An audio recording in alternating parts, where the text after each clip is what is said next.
What can we say about organized religion? Well, there's a lot to say, and I got a few choice opinions about it.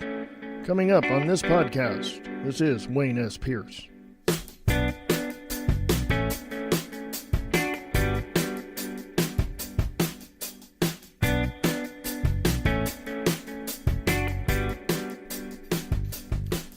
Hey folks, how you doing? This is Wayne S. Pierce. Gonna throw out this little personal podcast for you. No mention of my other network, American Liberty Radio Network or New West Radio Theater. This is just me and my opinions about a great many things. It's a little bit different.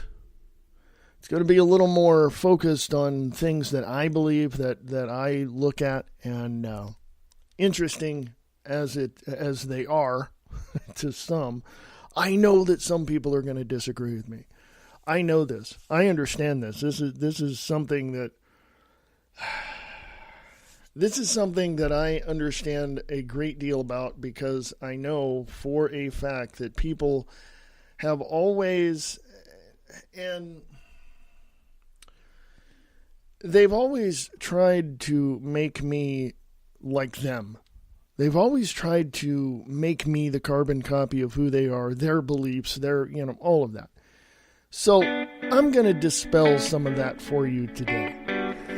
So I chuckle because, you're in for a ride. So stay tuned.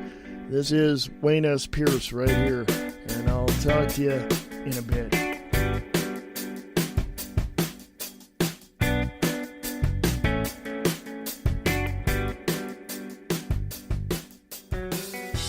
Late Night in the Midlands is for the people, by the people. No shady backroom deals here. We expose the truth, no matter who it leads to. We are an independent media who holds no one above the truth and have no alliances and no agenda. We offer our shows absolutely free because the truth will set you free, and we believe it should be free. However, we do ask that you donate, and we also offer subscriptions to help support our work and keep LNM on the air. We are not mainstream media that is owned and controlled by the New World Order. We are not alternative media that has been infiltrated with paid agents in wild fantasy. No. We are a free-thinking, free-speaking, tell it like it is, independent media that just happens to cover everything but not fall for anything. The best guests, the best information, Late Night in the Midlands, independent media, exposing the truth, one show at a time.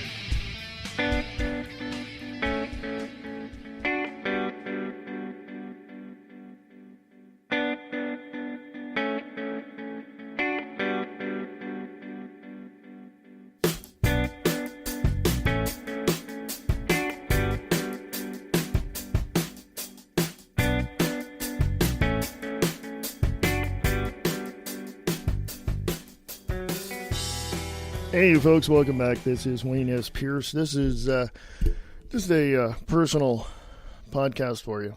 Just a little something to share with you. I'm not going to go into a whole lot of detail about the things I want to talk about today, but I will say this. I opened up the show with what is organized religion, all of that, and I'm going to give you a brief rundown of my background. 1985, back in 1985, folks. I was a member of a Pentecostal church in Stockton, California, and went through the whole 9 yards, went through everything. There were, they were doing plays and stuff like that, and I was very much interested in theater at the time. Never did get into it, okay? Never was a part of that, never was, a part of that church completely, because I was just there to learn. So that was my opening salvo with that. I wanted to learn. I wanted to acquire the knowledge I needed, even though I knew a whole hell of a lot up to that point about spirituality and about different religions from the Hopi to the Cherokee to, I mean, you name it, Native Americans, other countries. I mean, that's briefly the background that I had at that time. And I still look into that stuff even today. But the fact of the matter is that I left the church, went to another church, went to a Baptist church. And this was, this was later on. This was after I had left, my hometown of Stockton, California back in 1988, went to Reno again up until 1992, and then I came back to Stockton, California, and then I started going to went back to the same church, but then decided, I'm going to go elsewhere, and I went elsewhere, went to a Baptist church. This was over a period of a few years. So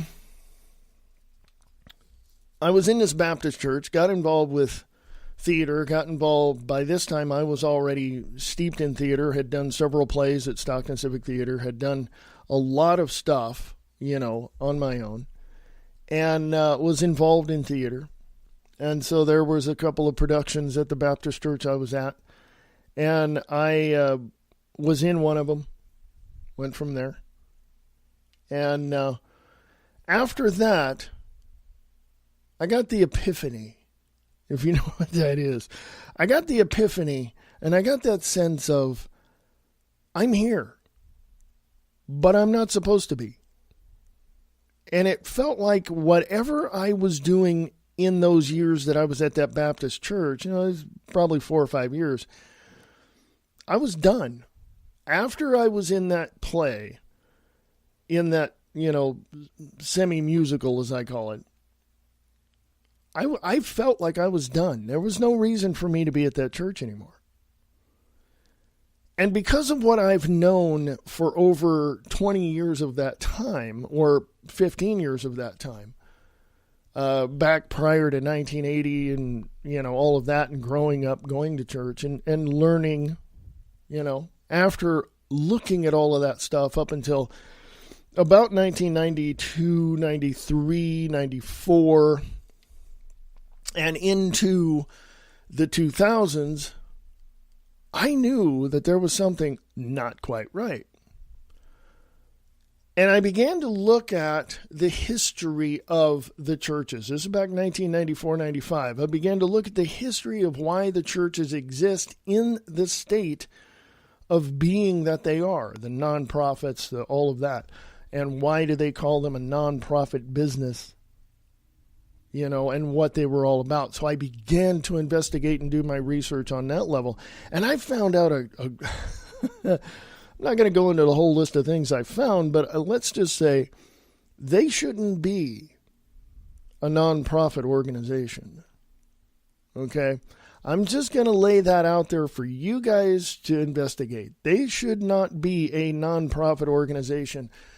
And the nonprofit, quote unquote, air quotes, around that is that all came about somewhere in the vicinity of about 1953, 1954, when the Rockefeller and Ford foundations and all these other foundations around the country saw how much money the churches were making and how much they were bringing in from their congregates, and they decided, these organizations, there was already nonprofit organizations, but they decided to go out and create policies for nonprofit organizations for churches. And so that whole thing began to grow. So you may want to go and research that yourself, because the answers I got were for me. Whatever answers you're seeking, you will find for you.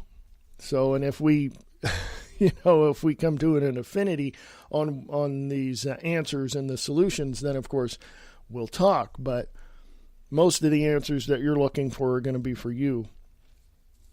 So anyway, I began to grow out of that. I began to understand who I am, what I am, and even back when I was, 10 or 12 years old, I already knew who I was and what I was. It was just certain things happened that caused me to reevaluate those beliefs I had when I was 6, 7, 8, 9, 10 years old.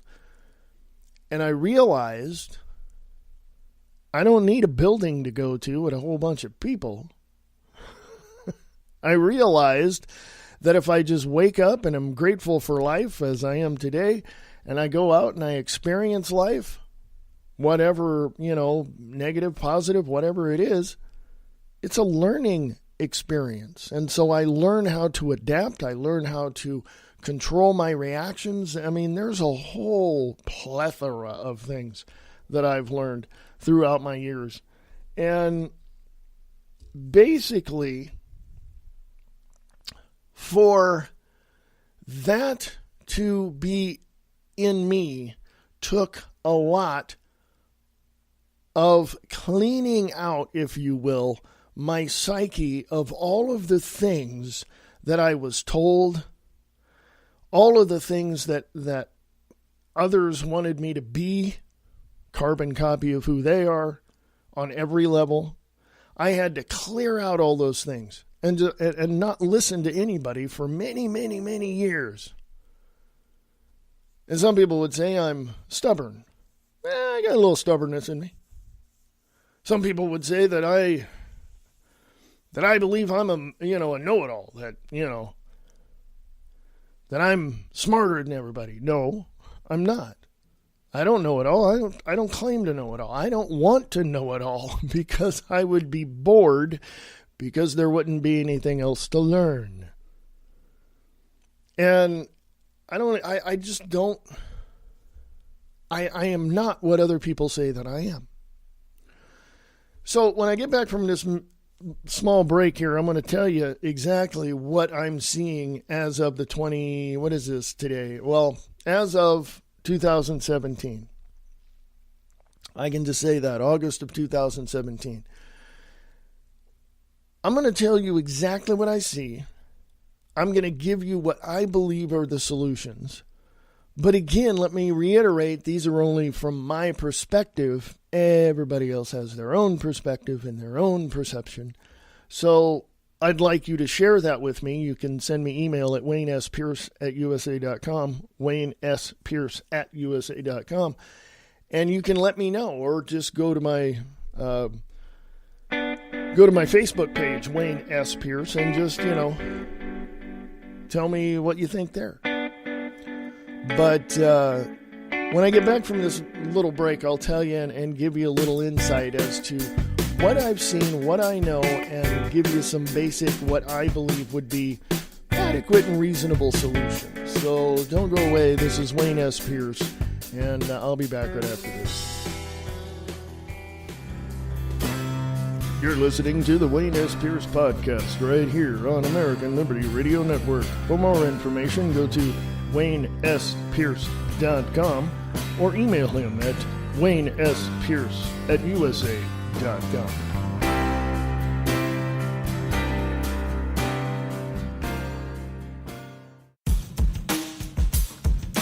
If you want the truth and the facts without all the corporate bullshit, you've come to the right place. This is American Liberty Radio Network.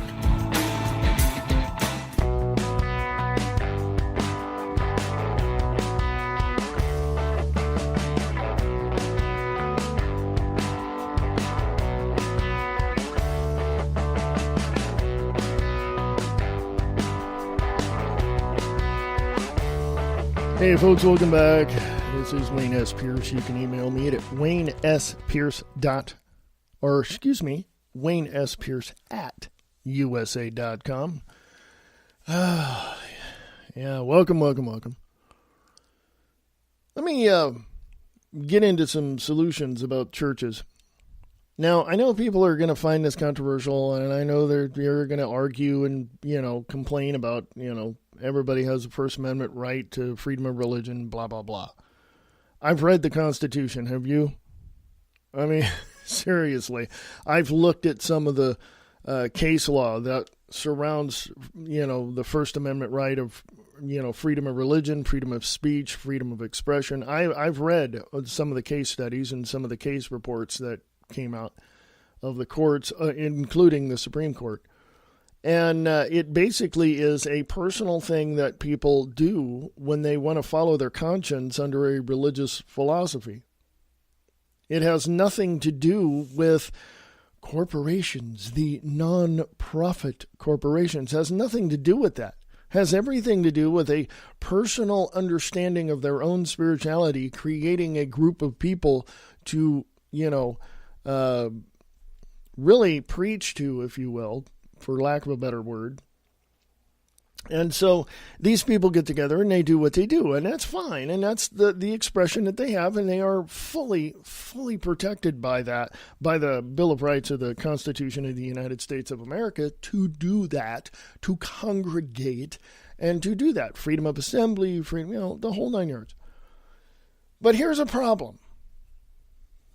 Here's a problem, an inherent problem I see. And that is, and when I say inherent, this goes back hundreds of years. Here's the inherent problem I see. The group of people get together and create a quote-unquote church and sign the documents making them a non-profit corporation. And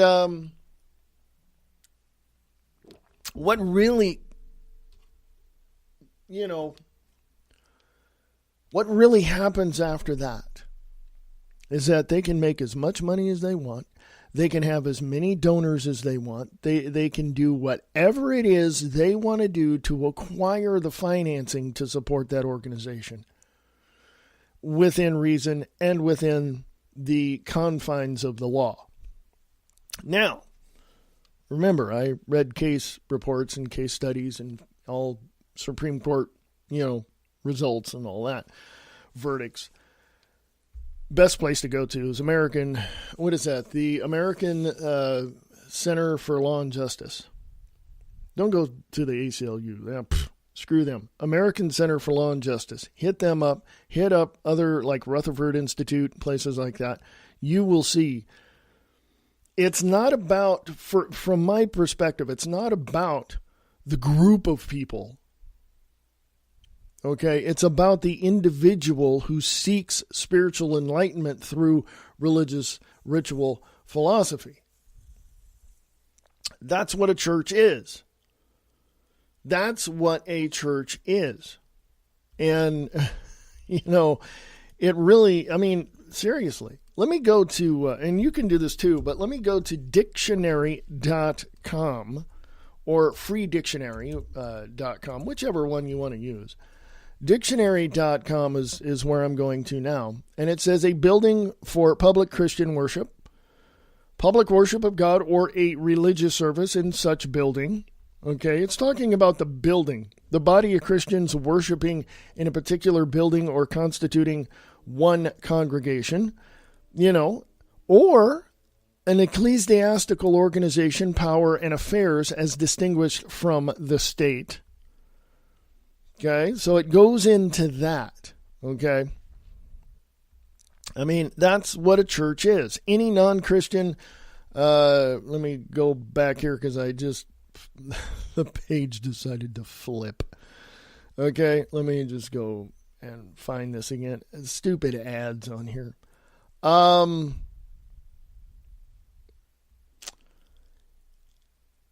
The church is the building. The congregation is the people. Okay, this is what I'm saying. Non-profit corporation, people, yada, yada. You can draw your own conclusion on what I'm saying and develop your own ideas. That's fine. Let me know. Wayne S. Pierce at USA.com. Wayne S. Pierce at USA.com. The fact that these churches exist in a non-profit status under the Internal Revenue Service is, to me, cheating people and other humanitarian and social organizations out of millions, if not billions of dollars every year. Now, what am I saying? Am I saying that churches need to be taxed? Here's one solution. I've got many, but here's one of them.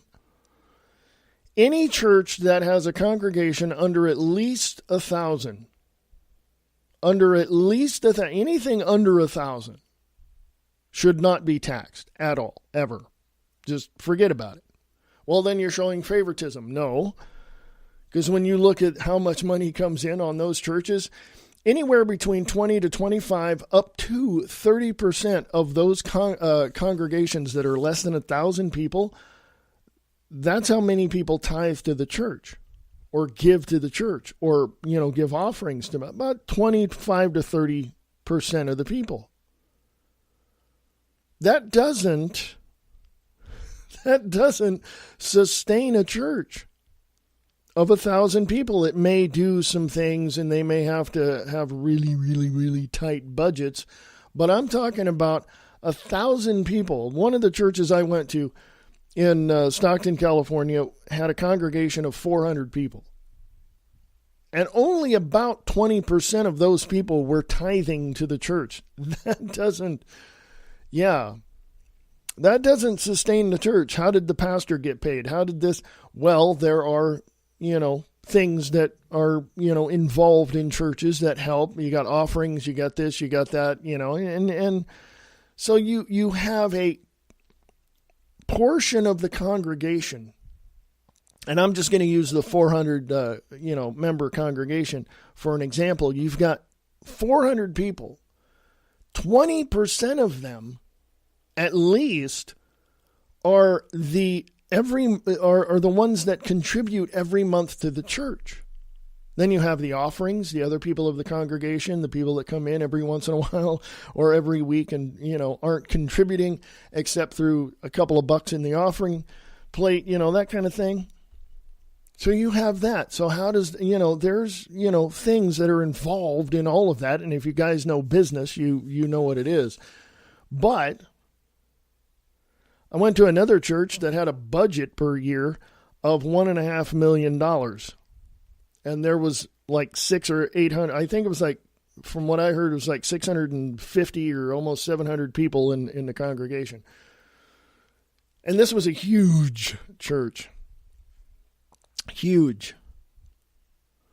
And it was a nice building, and they had a school there. There was a school for private education, that kind of thing, So they had that. So they had all that coming in, right? So it was a pretty good church, but a budget of $1.5 million? That to me is a business. I'm just saying that to me is a business. Okay, well, any nonprofit is going to have a, some sort of budget, I'm sure, but I'll go back to this. Any church under 1,000 people should never pay taxes. Any church such as the mega churches like Benny Hinn and Joel Osteen and many others, Robert Tilton and, Jimmy Swaggart and all those, all of them, the mega churches that are out there, the ones you don't see on TV, even those, the mega churches that are out there. We're talking massive. Joel Osteen in Texas, Lakewood Church. Their church is an old sports arena holding 10,000 people. Okay? I don't know if he gets that every week, but I'm sure that people come to town and tourists and stuff, and they come there. 10,000 seat arena. Yeah, that place needs to be paying taxes. You know what I'm saying? So I know people are going to find that controversial, that mega churches should pay taxes. I'm sure they're going to find my words controversial and say, well, they can't do that and blah, blah, blah. And you're going to probably show me a few things, about why I'm wrong about that. Good. Show me.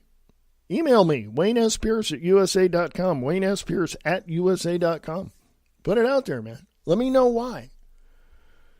So anyway, I believe that these mega churches and churches over 1,500 to 2,000 members should be paying taxes. I do. The little churches that have a congregation of 25, 30 people every week. No, you just should leave them alone. Just leave them alone. They shouldn't pay anything. They shouldn't. That's like having a church or having a religious meeting or a service in your garage with 15 people. Leave it alone. Just don't even bother with them. They're just don't even bother. But I also want to talk about something else. And this is something that has been in the news. This is something that has been in the flow of information that's out there. This has been in your face many, many, many times. And I'm talking about these religious organizations, these religious groups, these religious, quote unquote, religious, remember, air quotes, quote unquote, religious organizations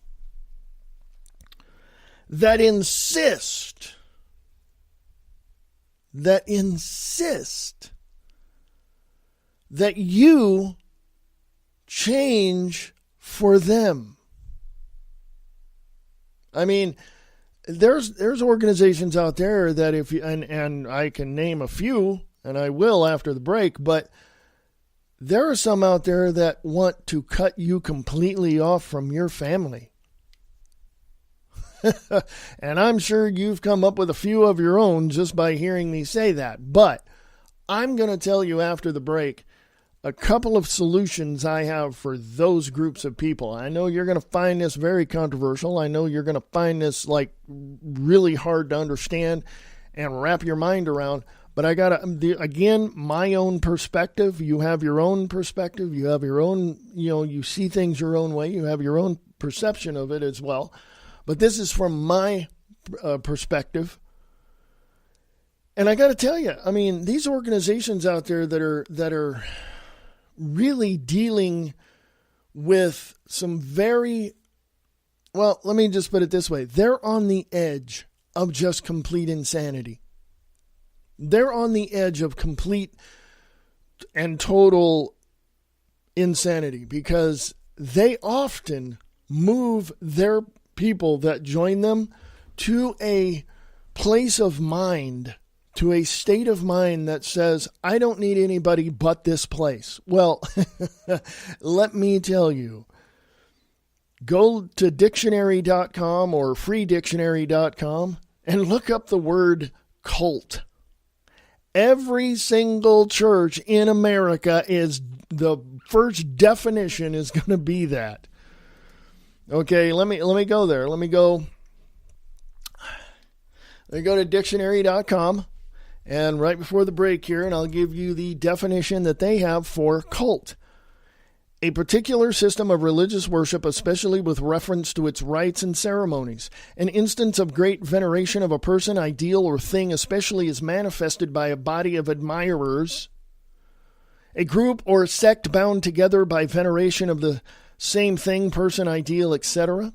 A religion or sect considered to be false, unorthodox, or extremist, with members often living outside of conventional society under the direction of a charismatic leader.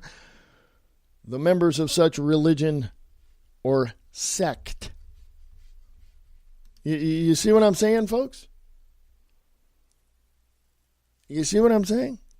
If you don't, I'll come back and I'll explain myself, and then I'll tell you what my solutions from my perspective are toward these cults and towards these other organizations that not only want to take and separate you from your family, but they want to come in, and if you don't believe their way, they will kill you. Can you say ISIS? I mean, there is a lot of things that we need to be aware of in this world. And one of them, most of the time, one of them is going to be based on a religious belief. So I'm not going to get into a whole lot of detail, but I will tell you my perspective of these things, and I will let you know some of what I believe would be the reasonable solutions to the situations based upon these religious organizations. So, without further ado, I'm going to go to break. So stick around. I'll be right back. This is the Wayne S. Pierce Podcast at WayneSPierce.com.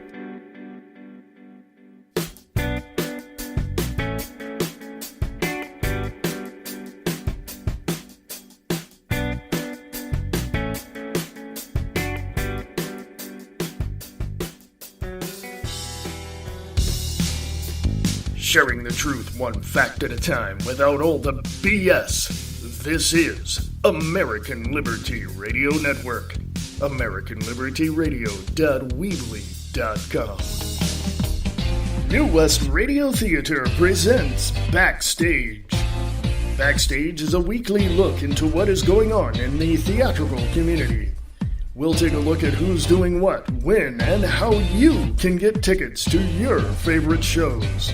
We will look at local as well as national theatrical productions, including what shows are on tour. This is Backstage, produced by New West Radio Theater. You can go to their website at newwestradiotheater.weebly.com or contact them at newwestradiotheater@usa.com.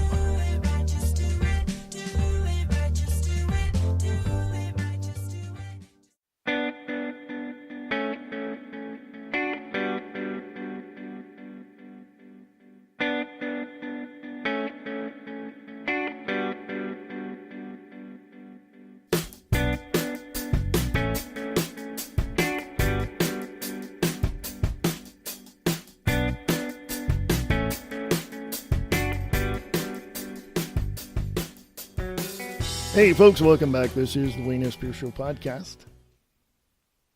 Wayne S. Pierce podcast, Wayne S. Pierce Show podcast. Now, either way, I am Wayne S. Pierce. How you doing? Lots of things going on, lots of things we have to take a look at. Now, these groups, these religious, quote unquote, religious groups that are out to kill us, that are out to change us, that are out to force their opinion, their ideologies on us. I've got one simple solution for it. And again, this is from my perspective. You guys might find this controversial. You guys might find this, a little off base and probably ask me, well, geez, why are you so bitter? Or why are you talking bad about religion? I'm not. But I've got one solution from my perspective about these organizations and these religions that want to kill us, that want to transform us into something we are not, individually and collectively. One solution and one solution only. Only one solution. Abolish each and every single one of them. Now, how are you going to do that? Well, I don't have a solution for that, but I do have my opinion about that. Of course, we have the First Amendment, freedom of religion, freedom of expression, freedom of speech. We all have that. That's great. So why would I suggest that we abolish all these organizations that want to suppress us, that want to kill us, ISIS for one of them, any type of, religion in America that decides that our laws are, or I should say any religion in this country that thinks that their religion and their religious practices and philosophies are better than the laws in our country.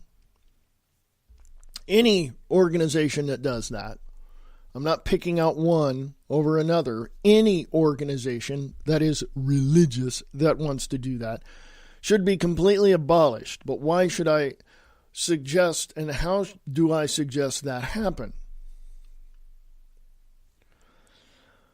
I'm not going to make any statements as to how that should happen, but I will give you my opinion as to the incredible offensive nature of these organizations. And like I said, I'm not going to pick out one. There's many of them across the United States. They need to be abolished for lack of empathy for those human beings that they target. And believe me, there are organizations out there targeting individuals and groups for elimination. Believe me, it is happening here in the United States. So, I'm not going to tell you how to go about getting rid of them. I'm not going to pinpoint one to go after. I'm just going to say that there are groups out there that want to eliminate our laws, set up their laws, make it a theocracy. Go look that word up at dictionary.com. A theocracy. They want us to be them. Did I not say that we are not that I am not a carbon copy of someone else? I think that that's reasonable when you use common sense and logic to judge your own life and express yourself in the ways that you do in a reasonable way. So, why is it that I feel this way about religion? How do you think I feel about religion? I think that a religious mind is built upon rituals of everyday life. I believe a spiritual mind is not based on that. So there's that difference that I know of. Somebody may have a different view of it. Somebody may have a different perspective. That's fine. I want to hear your perspective. So email me at waynespearce@usa.com. waynespearce@usa.com. So why is it religion is such a bad thing? Why is it religion is such well, I'll just put it this way. Why are these religious groups, harboring, if not harboring, but prolificating, is that what it is? Why are they out to change the dynamics of other people's lives in the way that they do? Why are they set to do that? And that's not just one religion or one organization or one group of people. No. That's you just throw a whole bunch of groups in there. Why?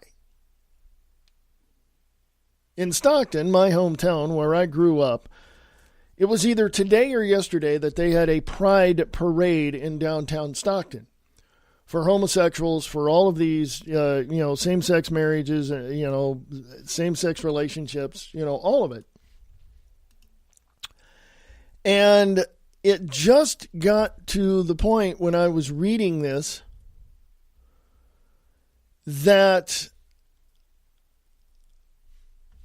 it put me in a slightly, I should say, varied position because I grew up in the town. I grew up knowing a lot of people who were in same-sex relationships, who were gay, who were lesbian, all that. I knew these people. I grew up in Stockton. I knew these people, okay?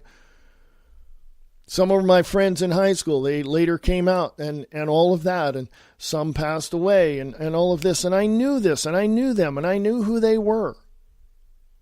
Did I care? No, not at all. Did I care what they did? No, not at all. They were my friends, and I respected them, and I respected their views, and I respected their life. But it was the church that I went to, or the churches that I went to, that really were the intolerant, people in that city that forced their belief on to the rest of the people of that congregation. And when I started seeing a militant mindset of these people in these churches to be intolerant against those that were different than they are, to basically go out and shut them down or stifle their opinions or suppress their freedom of expression or their free speech, I began to see the cracks in this particular church that I was going to. And I began to see what this hardcore effort was against anyone that was different from them. And I began to talk to my friends in the city. It's back in the 90s, by the way, folks. This is back in 1996, 97, around in there. And I began to look at my friends and I began to say, hey, have I ever offended you in some way, shape, or form? No, you're my friend. Don't worry about it. Yeah, you don't have a problem with me. And I said, yeah, okay, fine. Cool. And and when friends came out to me, they didn't think that I would take it very well. My friends would tell me they were gay. And I'm like, really? And they're like, yeah. And I go, so? It doesn't matter to me. You're my friend. Who cares? Whatever you do, you do. I can't sit there and twist your arm and say not be gay. I can't sit there and force my opinion on you about why I think it's negative. I don't think it's negative. If you love someone, then you love someone. Okay? When you get older and you begin to get new information and learn more because you don't know everything, you begin to see certain things that are just common sense. And you begin to see how other people want to divide you and want to force you and force their opinion on you and all of this. And it's like, my opinion is this and you're just going to have to deal with it and you're just going to have to believe it. No, you're going to have to go stick your head in the sand. That's just the way it is. The recordnet.com, that is the paper in Stockton, California, says inaugural march for equality underscores support for LGBT community. I'll put this up on my Facebook page. I really think that a lot of people need to really understand where others are coming from. I really do believe that. I really do believe that we need to really honestly explore various perspectives and try to see things from other people's point of view. I really do. And I think from that point, I think you'll begin to see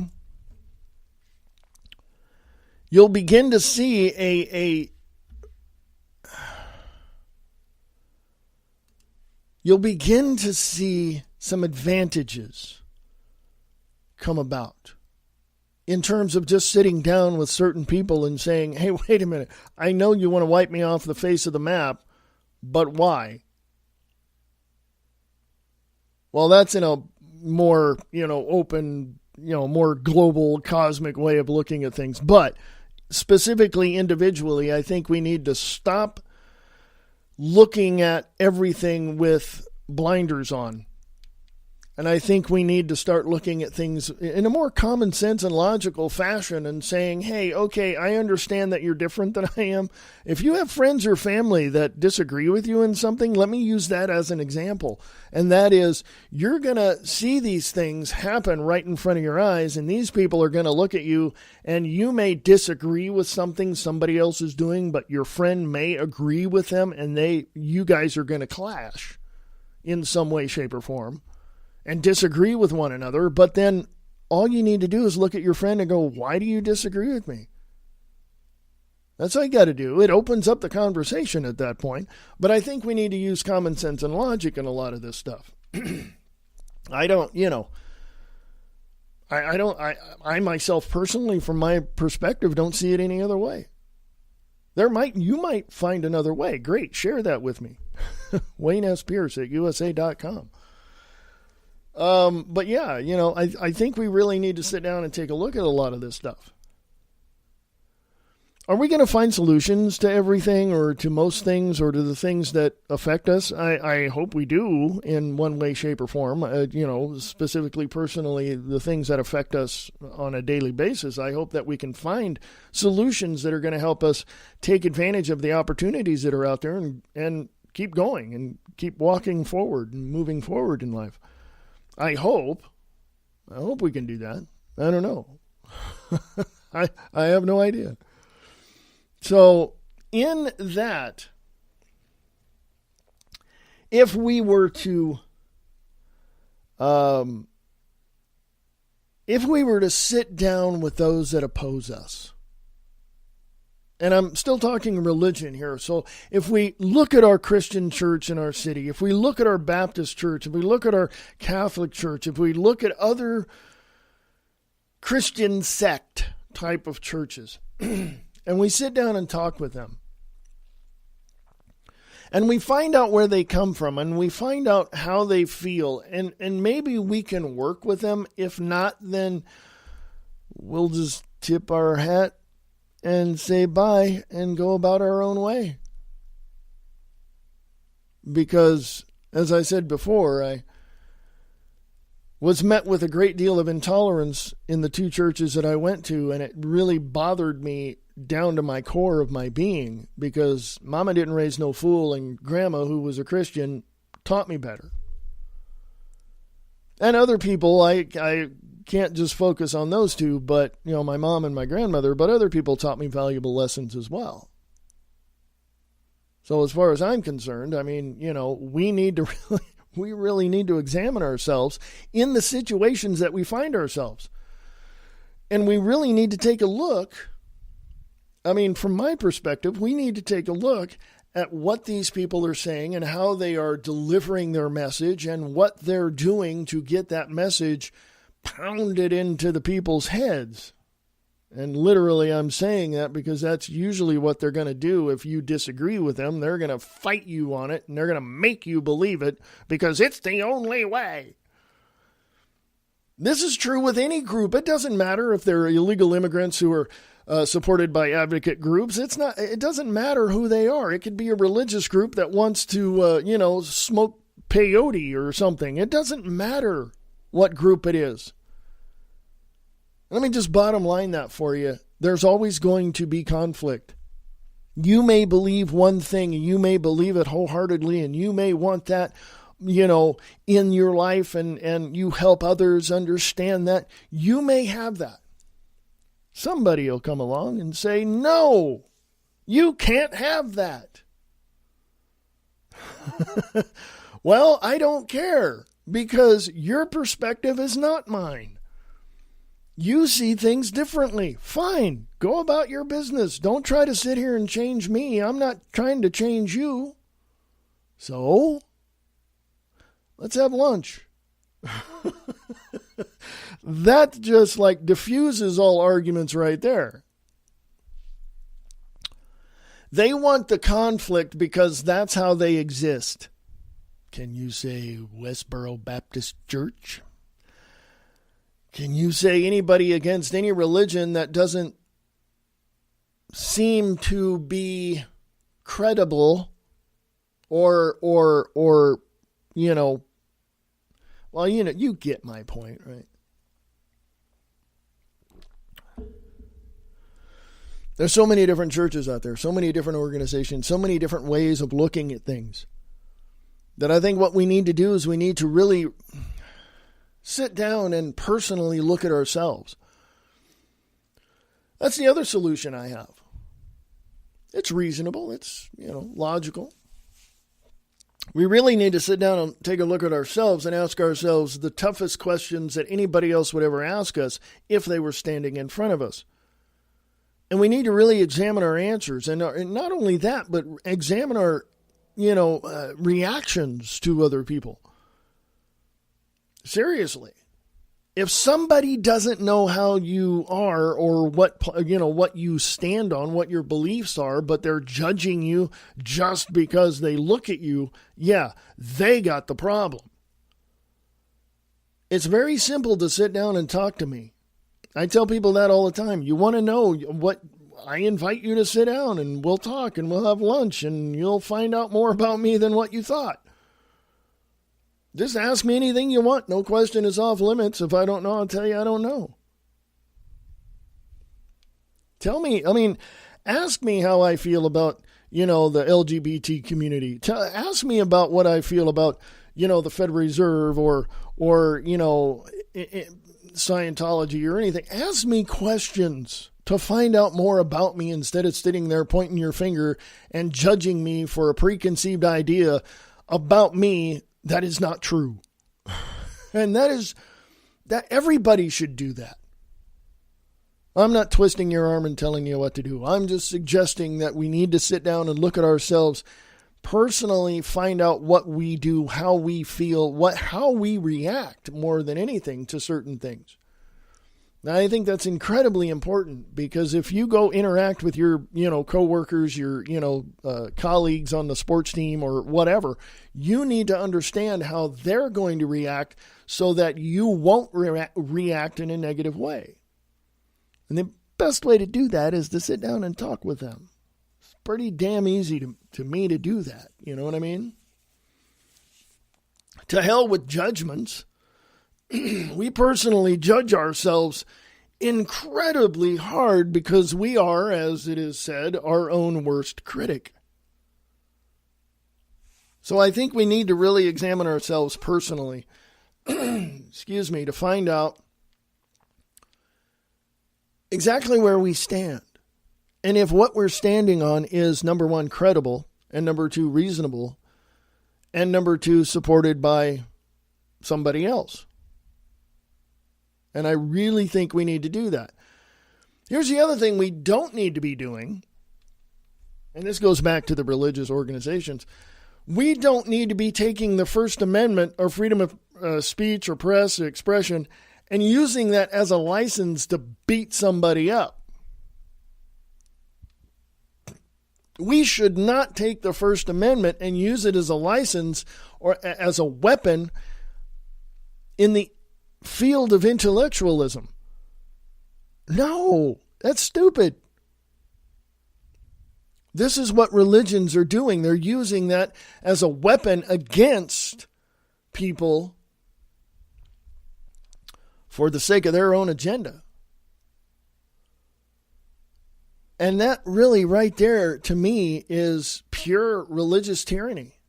Did we not, the United States of America, separated itself from a religious and political tyranny in 1776?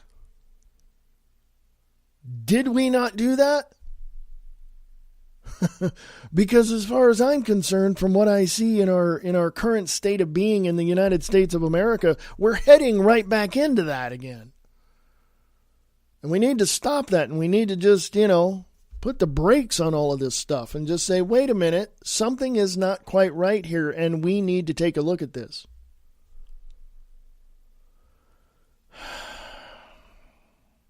And it starts with looking at yourself. It starts with looking at yourself. And if a lot of people did that individually and then came together and said, what did you find out about yourself? I think we'd have a much better, society to deal with. But hey, I don't know everything. I don't want to know everything. I'd be bored because there wouldn't be anything else to learn. So who am I? Who am I? Right? Who am I? I have another show on American Liberty Radio Network, and that's the American Liberty Radio Podcast. And that's a daily podcast, Monday through Saturday. Sometimes I do a Sunday one, but not always. That's the American Liberty Radio Podcast, Monday through Saturday. So check that out at American Liberty Radio Network and American Liberty Radio Podcast on Facebook. American Liberty Radio Network and American Liberty Radio Podcast on Facebook. Check those out. I've also got some other things going on besides the podcast, and that is New West Radio Theater, New West Productions. That is... It's basically a throwback to the old-time radio shows. I do have old-time radio shows on that network, and you can find that at newwestradiothéâtre.weebly.com, newwestradiothéâtre.weebly.com. You can find those there. I write scripts. I write original productions of my own, and I put them up there. And right now I'm looking at a couple of things, so I'm going to need... people to, if you are interested in lending your voice to some radio plays, I would very much appreciate that if you are so inclined to do so. You can email me at newwestradio Theater at USA.com. New West Radio Theater at USA.com. More than happy to hear what you got, and, send me your voice clips, your audition clips as well in that New West Radio Theater at USA.com, and put in the subject line, voice acting, and let me know. Anywho, a lot of things going on. You can go to American Liberty Radio Network at AmericanLibertyRadio.weebly.com.